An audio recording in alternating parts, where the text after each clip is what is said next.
8:20 your time this morning. Good Friday morning to you. There is good news for homeowners who want to keep their home but are struggling to do so because of a high interest rate or a large mortgage. The federal government has just announced that the Making Home Affordable program, a program designed to modify existing mortgages that was expiring at the end of this year, will now be extended through 2015. Here to discuss this with us this morning is Wink's real estate expert, Denny Grimes. Denny, welcome here to Wink News Now this morning. Let's talk about this. It's called, shorthand, HAMP, Home Affordability Modification Program, right. A federal program. Who's eligible and what does this do?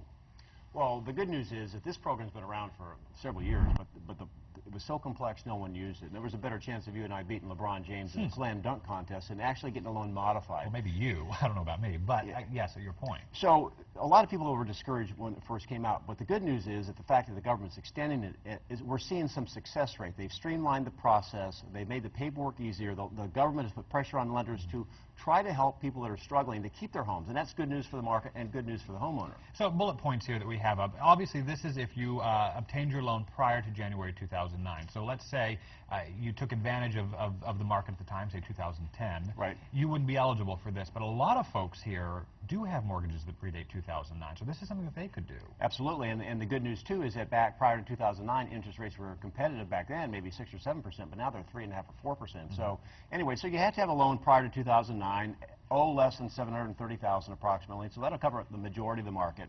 You also have to have a financial hardship, which is defined as basically having more bills than you have income, and then you have to have you either have to be delinquent on your mortgage or in danger.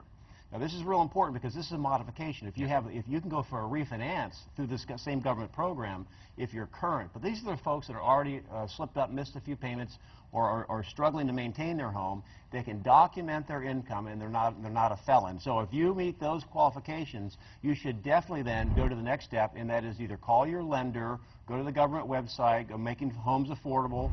I have the paperwork here that basically they can email me at denny@dennygrimes.com. We'll give them the paperwork and apply for this program. It doesn't cost them anything to apply.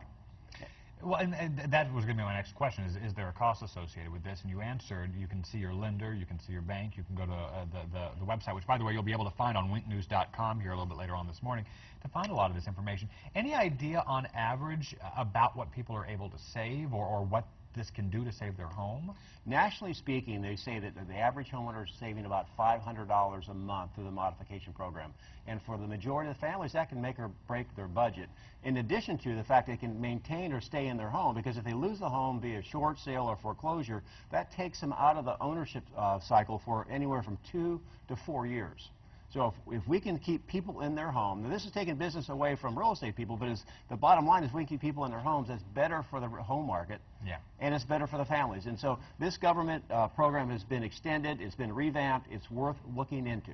Gotcha. Extended through 2015. Definitely take advantage of it. Very quickly, while we've got you here, we're talking to the commercial break about some highlights in our own housing market here locally. We're seeing homes on the market for fewer days, and prices continue to climb. A sign of more recovery following, of course, what we know we all went through. Yeah, and that's good news for the sellers and good news for the new construction, which is basically had a hard time competing with resale. So the buyers that are out there need to step up now, not only because of the rising home prices, but as of late, interest rates have ticked up, which makes houses more expensive.